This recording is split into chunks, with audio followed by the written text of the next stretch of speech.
ça vous filmerait pas. Cette phrase que je me répète toujours, c'est je vais tout déchirer. Ouais.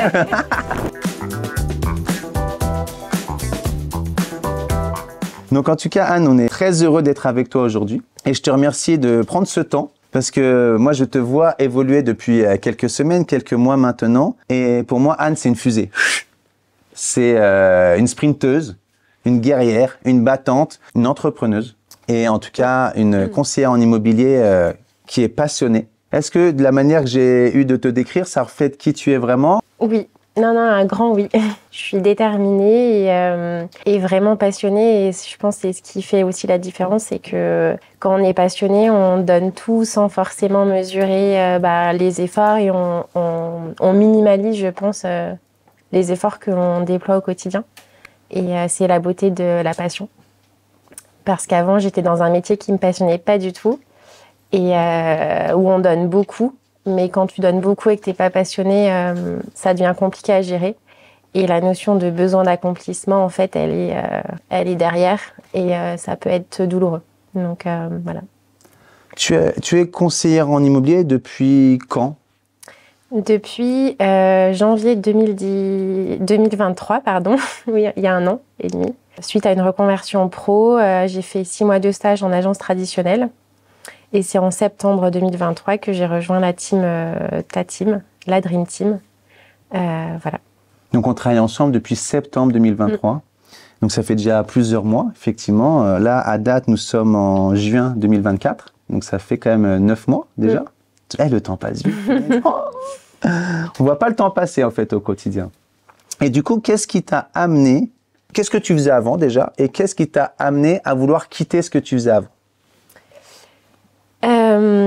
Alors avant, j'ai eu un parcours assez traditionnel, classe prépa, école de commerce, diplôme en finance, des postes dans des groupes agroalimentaires avec des boulots assez stressants, avec beaucoup de pression et pas du tout passionnant, en tout cas pour moi. J'ai beaucoup voyagé et le voyage palliait un peu à ces métiers qui n'étaient pas forcément inspirants pour moi et passionnants. Et le jour où je suis rentrée en France, c'est là où j'ai compris qu'il y avait une date de fin à mon ancienne vie. Et l'immobilier s'est un peu présenté à moi par hasard parce que je faisais un peu d'investissement locatif à titre perso. J'ai côtoyé des agents immobiliers et je me suis dit que c'est un métier qui regroupe plein de choses assez diverses et variées. Il y a l'aspect un peu plus technique, il y a un peu de finance, si on prend certains projets par cet angle-là, il y a la partie commerciale, la partie conseil. C'est un quotidien qui, comment dirais-je, chaque jour ne se ressemble pas. En gros, tu avais un métier où tu avais un cadre professionnel très structuré, avec des missions qui t'inspiraient plus ou moins, mais de moins en moins. Et tu as eu un parcours de vie que tu as amené à l'étranger. C'est dans quel pays que tu as évolué? Je suis partie au Vietnam et après au Brésil. Oui. Magnifique. Je ne parle pas vietnamien, je parle portugais. Mais via les études, c'était au Vietnam, où j'ai passé 1 année à Hanoï. Et après, dans le cadre professionnel, première expérience professionnelle à Sao Paulo, au Brésil. Et où là, métier pas super, mais cadre de vie génial, culture, les langues, tout ça m'inspirait. Et au fond de moi, j'avais toujours cette envie de faire des métiers plutôt sur l'aspect commercial.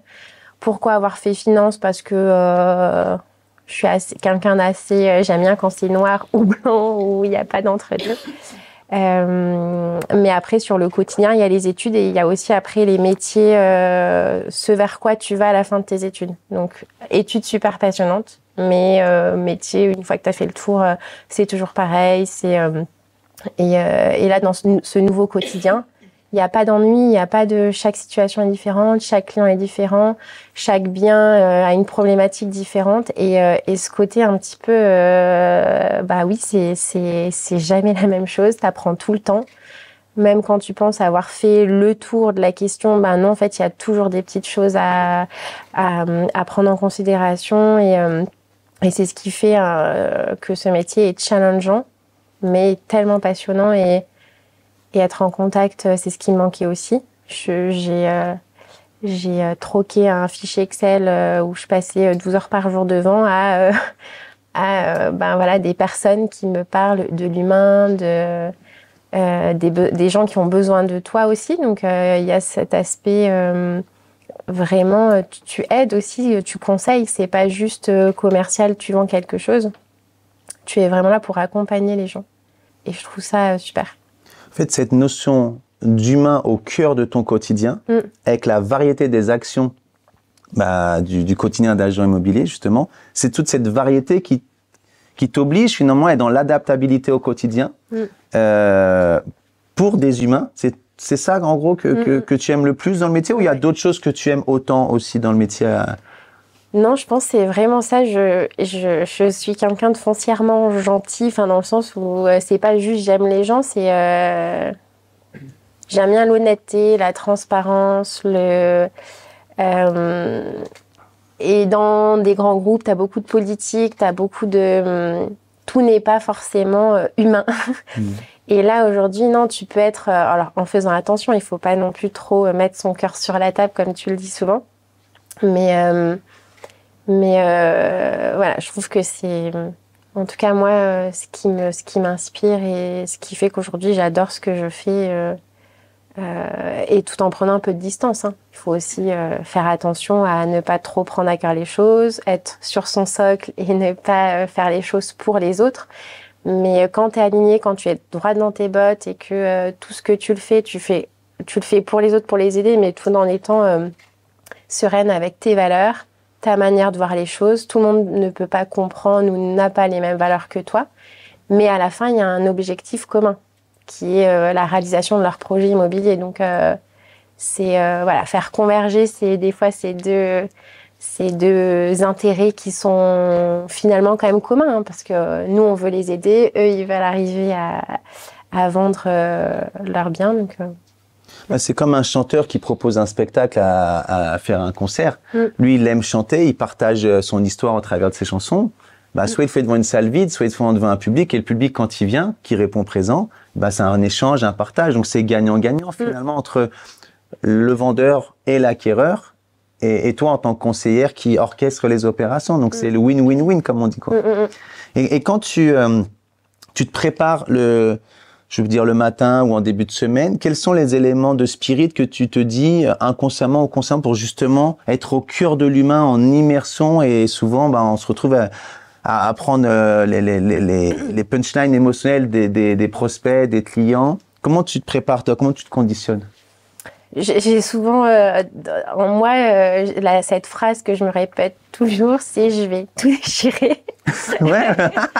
Je vais tout déchirer, et surtout la Anne de janvier 2023 et la Anne de juin 2024, la grande différence est vraiment, et pour tout le monde, je vous invite à être dans ce mindset-là. C'est en fait, au début, on connaît pas trop le métier, donc on est quand même assez influencé, tributaire du jugement de l'autre. Et en fait, on est dans la peur ou dans le mais qu'est-ce qu'ils vont dire, penser, parce qu'on n'a pas confiance en soi.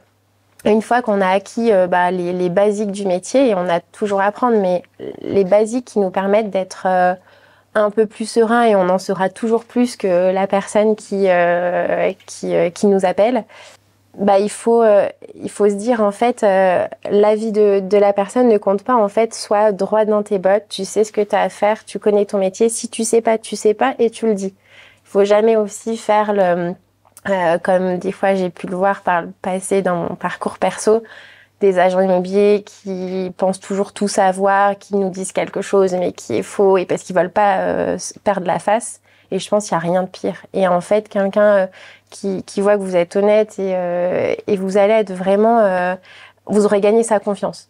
Vous ne saurez pas forcément à l'instant T, mais le fait de le dire, de le formaliser et de revenir vers eux peut-être le lendemain, quelques heures plus tard, en disant « j'ai vérifié, voilà l'information », mais vous avez gagné Enfin, en fait, c'est ce que les gens recherchent. Et on n'est pas des commerciaux, on n'est pas des marchands de tapis. On peut pas tout savoir, mais on a tous, je pense, un minimum de curiosité, sinon on ferait pas ce métier. Et c'est pas grave si on sait pas tout de suite. Et j'avais un peu cette tendance l'année dernière, un peu le syndrome de l'imposteur et me dire, mais enfin, en fait, j'ai aucune crédibilité. Et c'est vrai que souvent, ça m'a joué des tours. Parce qu'en plus, je suis une femme avec peut-être des fois une petite voix. Je fais peut-être un petit peu des fois... voilà, les personnes, des fois, quand elles me voient, mademoiselle, la petite... Enfin, non, en fait, je suis pas petite, je suis pas une demoiselle. Enfin, voilà, je suis Anne, mère de 2 enfants. Voilà, je suis pas un lapin de 3 jours. Et c'est vrai que j'avais tout qui me remontait un peu à la surface. Et j'ai dit non, hein, au bout d'un moment, il faut être voilà, droite dans tes bottes, dans ce que tu es. Et ne pas avoir peur de dire que tu ne sais pas. Et voilà. Tant que tu es honnête, tu auras tout gagné. Être honnête avec soi. Et avec les gens, ouais. Être honnête avec soi, être honnête avec l'autre. En fait, ce que tu nous dis là, c'est que ce que tu recommandes avec ton parcours de 18 mois, de ton démarrage en immobilier, avec la grande réussite qu'on connaît, c'est que capitaliser de la connaissance tous les jours, basé sur notre curiosité naturelle et sur de l'apprentissage plus structuré. Et quand on ne sait pas, accepter le fait de ne pas tout savoir à l'instant T surtout, le partager en toute simplicité avec son interlocuteur, et dire, écoutez, cette notion-là, je suis pas 100% sûr, j'ai pas tous les éléments, je reviens vers vous. On donne un délai, on revient vers la personne avec les éléments complets, vérifiés. Et tout de suite, on passe pour quelqu'un de très professionnel, de carré, de rigoureux. Et c'est ce qu'on attend de nous après, pendant la réalisation du projet. Donc, en fait, vous leur montrez en fait qui vous êtes, comment vous procédez. Et ils disent, ah oui, ça peut être intéressant d'avoir un agent immobilier comme ça sur notre bien, qui se positionnera de la même manière avec les clients acquéreurs. Et en fait, voilà. Et par rapport aux recommandations que j'ai pu avoir ou les feedbacks, c'est ce qu'on apprécie de moi, en fait, cette transparence et cette honnêteté que souvent ils n'arrivent pas à retrouver chez d'autres agents. Donc c'est vraiment un élément différenciant. Alors après, il faut qu'on soit intrinsèquement comme ça aussi. On ne peut pas s'inventer. Mais s'il y a un axe de travail à faire, en tout cas, c'est, je pense, celui-ci. J'ai l'impression que tu parles comme si c'est un travail d'introspection, savoir en profondément qui nous sommes, quelles sont nos valeurs, être dans l'acceptation de qui nous sommes, de nos valeurs, le véhiculer. Si ça match naturellement, tant mieux. S'il y a des petits points d'écart, on s'adapte. Mais quand c'est trop éloigné aussi, assumer le fait qu'on puisse pas être l'agent immobilier clé pour tous les projets de toutes les personnes. C'est ça que tu nous dis aussi? Aussi, mais tu nous as quand même montré que nos clients ne nous ressemblent pas tous. Donc, si on veut aussi capter le maximum d'opportunités et de clients, il faut savoir s'adapter. Mais je pense que ce trait-là de caractère ou cette qualité ou savoir-être, je ne sais pas comment tu pourrais le nommer, je pense que ça fait l'unanimité par rapport aux clients. Et même le client qui pourrait être le plus éloigné de qui tu es, au final, ce point-là rejoint tout le monde. Je pense. C'est-à-dire qu'il y a un delta entre nos valeurs humaines et notre capacité à s'adapter à l'autre sans que ce soit trop à l'opposé de nos valeurs. En fait, il y a un micro pourcentage des gens avec qui on ne pourra pas. Ça fait pas. C'est de l'ordre de peut-être de 10, 12, 15%. C'est comme ça, c'est l'humain. À un moment donné, il y a un micro pourcentage où peu importe qui nous sommes, peu importe qui, à un moment donné, c'est tellement éloigné mais il y a tous les 90% où là, justement, on peut... Ce qu'on disait la dernière fois, effectivement, si on reste focus sur qui nous sommes et qu'on veut travailler avec des gens qui sont comme nous, on va peut-être faire une vente tous les trimestres. Allez, peut-être 6-8 ventes dans l'année. Mais par contre, si on arrive dans cette adaptabilité, là, on peut passer à une vente par mois, 3 ventes tous les 2 mois, ou peut-être aller chercher, je pense, ces 20 ventes et plus actées toutes les années. Et ensuite, avec la performance, l'efficience, l'organisation, aller chercher encore davantage de ventes.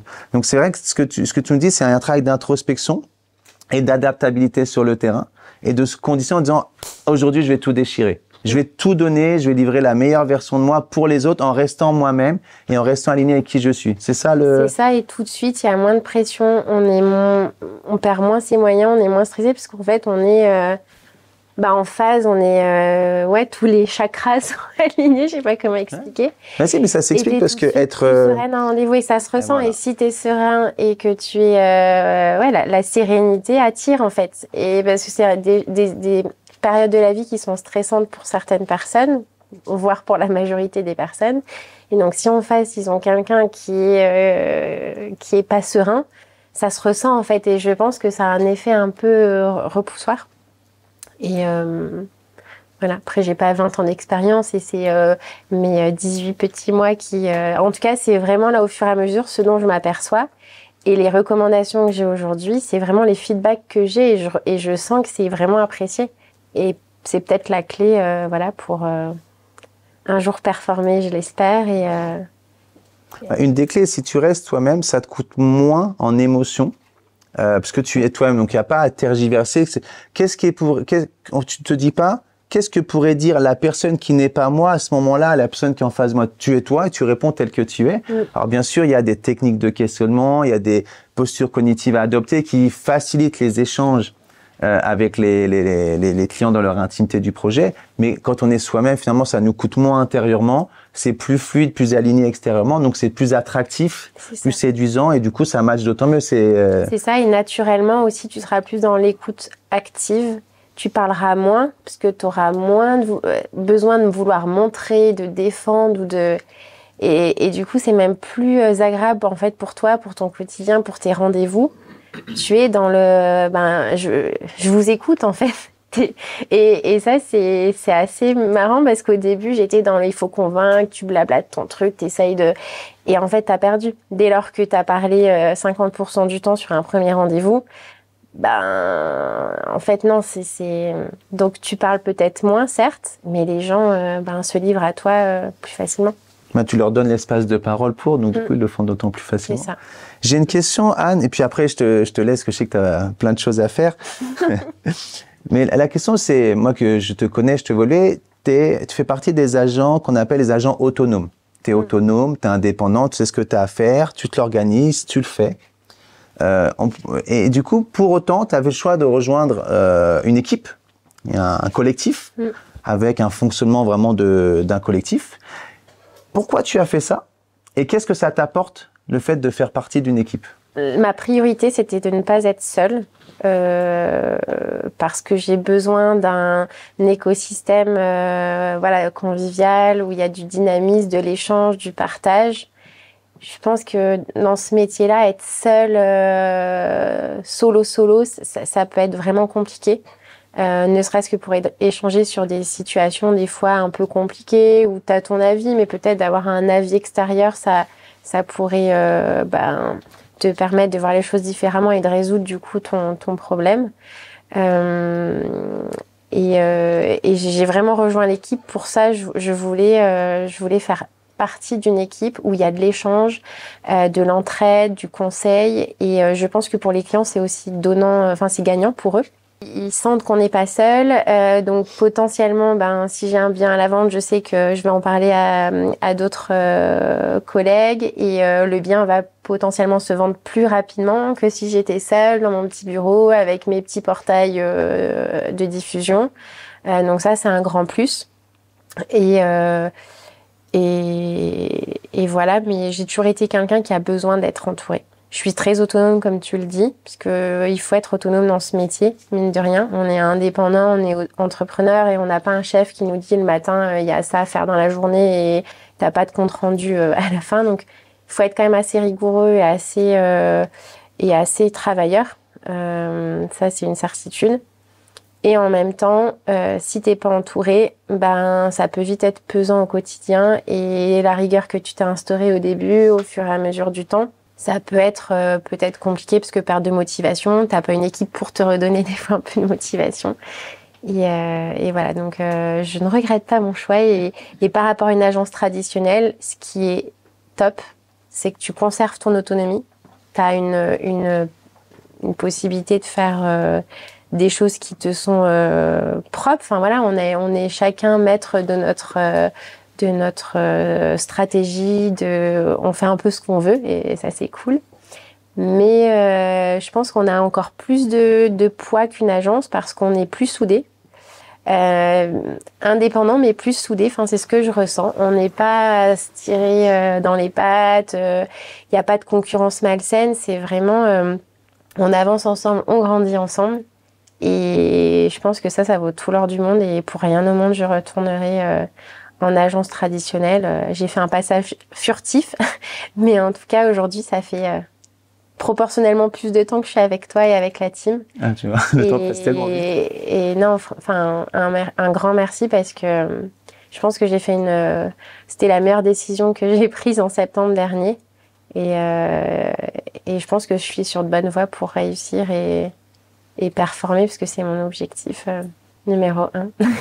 Et donc, pour celles et ceux qui nous regardent, qui sont principalement des mandataires, des agents, des conseillers immobiliers, certains travaillent seuls, isolés avec le portable sur leur genou ou le bureau au pied du lit, tu vois, vraiment en mode mandataire isolé. D'autres sont dans des agences traditionnelles et toi, tu as fait le choix d'un dispositif un peu plus hybride, qui a à la fois des bureaux, qui réunit des agents indépendants. Est-ce que, d'après toi, c'est le meilleur choix dans l'absolu ou tu penses que les autres choix restent des alternatives selon certains profils? Quel est ton point de vue, toi qui as testé justement différents modèles? Pour des profils déjà très autonomes, je dirais oui, les agents c'est peut-être pas fait pour vous. Je suis de ce profil-là où c'est ce qui me pesait dans mon quotidien, rendre des comptes, où tu donnes beaucoup, mais en fait à la fin ton travail est pas mesuré à sa juste valeur. Et en fait, il y a que quand tu es entrepreneur que tu donnes tout, mais c'est pour toi. Et en fait, t'as pas forcément besoin de rendre de compte ou d'avoir le feedback positif de ce que tu as fait. C'est toi qui le fais pour toi. Donc, si tu es d'un profil autonome, c'est la meilleure option. Si tu n'es pas d'un profil autonome, ce qui est top aussi dans ce système, c'est que tu as un encadrement que tu n'as pas peut-être dans des réseaux mandataires où tu n'as pas comme ça d'équipe de bureaux, d'espace comme on appelle ça. Enfin, moi, je dis qu'on est un collectif d'agents immobiliers. Voilà, en fait, toi, tu réunis les deux, c'est-à-dire que tu sois autonome ou pas autonome, dans tous les cas, tu trouveras ton compte et un groupe et l'encadrement, du coaching, du suivi, des conseils. Donc, t'es quand même, t'as un rail, soit t'es dessus et tant mieux, mais même si t'es à côté, tu bénéficies de l'écosystème qui est ultra positif. Donc, je suis peut-être pas objective, mais pour moi, c'est quand même le meilleur système. Et je pense que les agences traditionnelles, voilà, il y a peut-être, ça vous filmerait pas, c'est mon point de vue. Mais je pense qu'il n'y a pas d'avenir. Non, mais clairement, je vois pas. Et ça, vous le mettrez pas. Je vois pas en fait aujourd'hui pour l'avoir vécu et où en fait. Et c'est un peu ce que je m'étais dit quand je voyais des agents immobiliers. Je me disais, mais punaise, on leur donne X milliers d'euros. Pourquoi moi, pour venir payer les chauffages ou les super boutiques vitrines où plus personne ne vont, non, je trouve que c'est du délire. Et moi, je trouve ça choquant de voir des agences tradis qui ont pignon sur rue et qui mettent en com 0 sur la table. Enfin, moi, ça me choque. Je me dis, le service client, il est où, en fait? On s'en fout que tu aies un super canapé, des beaux bureaux. En fait, concrètement, qu'est-ce que tu fais pour ton client? Les portails, tout le monde utilise les mêmes. Non, enfin, moi, ça me rend ouf. Enfin, vous filmerez. Mais je comprends pas. Et aujourd'hui, ce que j'adore, c'est que j'ai ma trésor, j'ai mon budget, et si je veux mettre le paquet dans la com, mais je le fais avec grand plaisir, et je me dis, mais en fait, c'est ça le métier, les gars. Enfin, c'est ça qu'il faut faire. C'est pas, là, je parle un peu avec, je suis un peu des fois sanguine, mais non, je comprends pas. Je me dis, maintenant, les gars, agent immobilier, c'est un autre métier. Tu proposes un panel de services de A à Z et tu fais le boulot de A à Z. Et tu le commences. Enfin, il y en a qui le commencent et qui le finissent pas. Donc, il y a une rigueur qui doit être là, mais que tu peux pas, malheureusement, quand tu es en agence traditionnelle, avec leur système de rémunération qui est ce qu'il est. Bah, ouais, tu peux peut-être pas mettre 1000 balles sur la table pour de la com si t'es payé, voilà. Donc, tu prends un risque. Là, aujourd'hui, on prend un risque à faire ce que l'on fait, mais il en vaut la chandelle. Et je pense qu'au service client, tu donnes beaucoup plus. Et en fait, à la fin, tu gagneras beaucoup plus. Donc, il faut juste avoir une vision moyen-long terme et pas être sur du court terme et voir... Donc oui, c'est compliqué. On a tous des contraintes, une famille, un crédit pour certains. Enfin, mais je pense que la clé là, c'est donner tout dans la com, dans les outils, dans les moyens que vous donnez à vos clients et vous réussirez. Et il faut pas lésiner sur les moyens. Mais ça, c'est ma vision, encore une fois, du métier. Et les agences traditionnelles, aujourd'hui, par rapport à ma vision, moi, je trouve que on est aux antipodes de ce que moi, Et c'était ma frustration, c'est pour ça que j'ai quitté l'agence traditionnelle. Je trouvais ça aberrant. L'agence va mal, il faut réduire les charges fixes, bah, on coupe tous les budgets. Mais du coup, vous leur vendez quoi? Vous prenez 7% et vous mettez 0 pour eux? Ah ben oui, c'est un peu ça. Ben non, moi je suis pas collée à ces valeurs. Du coup, tu n'étais pas alignée avec ça, du coup? Ah non, pas du tout. Et j'en parle un peu avec le cœur et vous voyez peut-être enfin, c'est assez important pour moi. Mais voilà, c'est ma vision du métier. Il faut qu'on soit irréprochable et qu'on... Je pense que c'est un métier tellement beau, mais qui est tellement par moments mal fait. Et je pense que la profession, elle en pâtit, hein. On a tous, les agents immobiliers sont pas forcément les bienvenus et tout le monde tout le monde. La majeure partie des gens ont une vision négative de l'agent immobilier, mais il faut qu'on se demande pourquoi. Et quand on regarde autour de nous, ben, moi, je comprends. Et je veux pas faire partie de ces agents immobiliers médiocres et, voilà. Moi, tu veux pas être complice de la mauvaise perception de notre profession, quoi. Non. Au contraire, tu veux être... Je suis quelqu'un de rigoureuse, qui est besogneuse, qui travaille beaucoup et parce que c'est ma carte mentale. Enfin, j'ai toujours beaucoup travaillé dans mes études, dans mes boulots et je trouve que là, non, il faut bien faire son travail. Tu ouvres pas juste une porte. Il faut qu'on creuse, il faut aller vraiment au bout des choses. Et une fois que vous irez au bout des choses, je pense que les recours vont affluer et en fait, et vous allez voir que ça va devenir facile. Au début, c'est galère. Il faut boiter, il faut suer. Enfin, décrocher le téléphone nous-mêmes et pas tant que ça. Enfin, moi, j'ai démarré, j'avais 0 réseau. Enfin, donc je passais 90% de mon temps dehors à marcher 15 km par jour. Enfin, je me suis arrachée. Enfin, donc c'est pas arrivé comme ça en claquant des doigts. J'ai jamais eu de recours au début. Mais aujourd'hui, j'ai des recos via mes premiers mandats, mes premières ventes, où je pense j'ai été irréprochable et où j'ai fait du bon boulot. Et justement, tu disais que tu t'es arrachée. Ça fait 18 mois que tu es sur un rythme très intense, très dense, très rythmé. Tu nous disais tout à l'heure, je suis pas une mademoiselle, je suis mariée, j'ai 2 enfants. Quel âge ont tes 2 enfants? 2 ans et demi et 4. 2 ans et demi et 4 ans. La question qui me vient à l'esprit, c'est comment arrives-tu à gérer ta vie de femme entrepreneur dans le domaine de l'immobilier, ta vie de femme mariée, ta vie de maman et ta vie perso? Comment tu gères? Alors ça, c'est la marche 6 ou 5.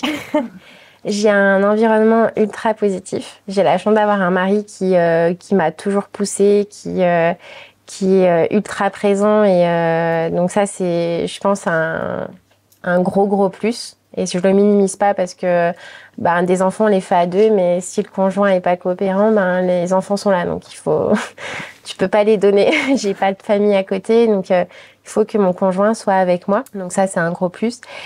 Et aussi l'organisation. Moi, j'ai fait classe prépa, donc en fait, je sais travailler beaucoup. Des fois, l'année dernière, pendant 1 an, j'ai fait une formation en parallèle. Donc, où le soir, après ma journée de stage, je bachotais. Donc, j'ai une résilience au travail qui est quand même importante. Mais l'organisation aussi, c'est sûr que mon agenda, il est timé. Je sais à tellement ce que je vais faire. Et sinon, ça peut vite partir en sucette et ça peut vite être compliqué. Donc, je dirais le combo des deux, c'est un environnement positif et quelqu'un, que ce soit la famille, les frères et sœurs, enfin, si vous n'avez pas de conjoint, et si c'est le conjoint, il faut que le conjoint vous supporte. Ça, c'est vous supporte et vous encourage, tu veux dire? Voilà, les deux, parce qu'il faut supporter aussi de l'organisation un peu à la militaire, parce que sinon, vous noyez dans un vase. Et tu sais je discute beaucoup avec les agents immobiliers que j'accompagne à travers la France, et dans les échanges informels, ce qui ressort le plus souvent, et je l'ai jamais écrit, je l'ai jamais dit, c'est un peu tabou, c'est qu'on dit toujours que le fléau numéro 1 du mandataire immobilier, ce qui l'amène à abandonner, c'est la solitude. Mais en fait, le vrai fléau, pour ceux qui ont une vie maritale, c'est souvent le conjoint qui leur dit chaque jour « arrête, c'est pas fait pour toi, c'est trop dur, tu n'aurais pas dû te lancer là-dedans ». Et ça, on n'en parle jamais dans notre profession, c'est vraiment le tabou, le conjoint qui te décourage au quotidien. Et toi, ce que tu nous dis en d'autres termes, c'est que toi, ton conjoint, au contraire, a contribué à te faire persévérer, à rester déterminé, focusé. C'est pour ça qu'on s'est mariés, hein. Sinon je l'aurais peut-être pas choisi. Il savait en avance que tu allais te lancer dans l'entrepreneuriat une fois les 2 enfants bas âge. Ils connaissaient, ils voyaient, oui, comment je suis au travail. Enfin, je suis quelqu'un qui travaille beaucoup. Enfin, que ce soit avant ou maintenant, j'ai une notion avec le travail je dis pas qui est bien, mais en tout cas, c'est toi. C'est moi. Et c'est important parce que ça fait partie de mon équilibre et que voilà. Mais non, c'est important. En tout cas, ça, pour moi, c'est peut-être le numéro 1 au final. Parce que, un exemple, lundi, je l'appelle à 18h, il faut vraiment que tu ailles chercher les petits parce que avec le photographe, ça prend plus de temps. Je serai jamais à l'heure. J'allais pas faire... mon photographe venait d'Annecy, donc il venait pour finir la session. Il était hors de question que on se dit, on fait demain, on reporte. Là, il a fait part d'adaptabilité, de flexibilité. Il m'a dit oui. Mais c'est des exemples où, sans ça, en fait, non, tu te fermes des portes et c'est vrai que j'ai de la chance. Enfin, ça fait partie, ça, je le maîtrise pas, c'est une chance et c'est important. Dans ce qu'on disait hier, l'écosystème positif ou l'équilibre positif ou l'environnement positif, il y a essentiellement l'environnement humain. Et l'environnement humain, c'est le plus précieux, c'est qu'on est dans le champ des ressources chez nous, dans son foyer. Et ce que tu nous décris là. Anne, merci infiniment de ton partage.